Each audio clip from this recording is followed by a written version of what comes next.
Votre réaction tout d'abord sur cet accord de reculer l'âge légal de la pension à 66 ans en 2025, 67 ans en 2030. Bonsoir. Je pense qu'on a ici un test grandeur nature de la capacité de résistance du MR par rapport à la NVA. C'est presque inespéré. Bien entendu, il faut ajouter qu'on en est encore au ballon d'essai. On n'a pas encore le programme de gouvernement de cette coalition fédérale et donc il faut demeurer extrêmement prudent. Mais je pense que tout va un petit peu dans le même sens, dans un sens de régression sociale, de commencement d'une régression sociale, de commencement du détricotage de ce qui a été vraiment mis en œuvre progressivement au cours des années, et donc c'est quelque chose de grave, et il est vraiment navrant que le MR, en dépit de son programme électoral, ait lâché sur ce point déjà aujourd'hui apparemment. Mais Philippe Weilmulder, il faut les financer, ces retraites. Que propose du coup la FGTB ? Alors, je pense que votre question est fondamentale parce qu'il y a effectivement un problème à terme de financement des pensions. Et là, ce dont, à notre sens, il faut se souvenir, c'est que ce ne sont pas les entreprises qui créent les emplois. Vous savez, ce qui crée les emplois, c'est le pouvoir d'achat des clients des entreprises. Et donc, ce qu'il faut faire, c'est créer des emplois, c'est mener une politique de relance, et cette politique de relance va avoir bien entendu des effets d'entraînement aussi en matière de niveau de cotisation sociale.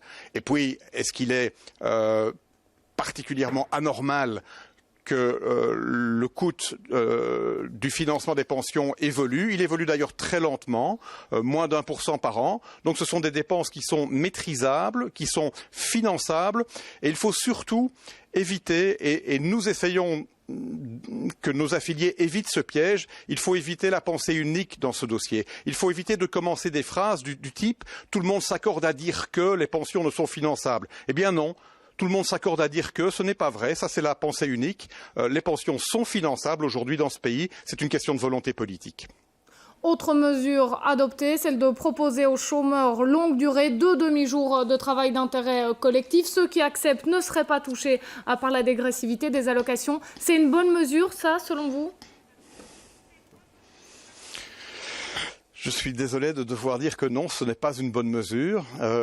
Il y a aujourd'hui pesant sur les travailleurs sans emploi une obligation déjà extrêmement lourde.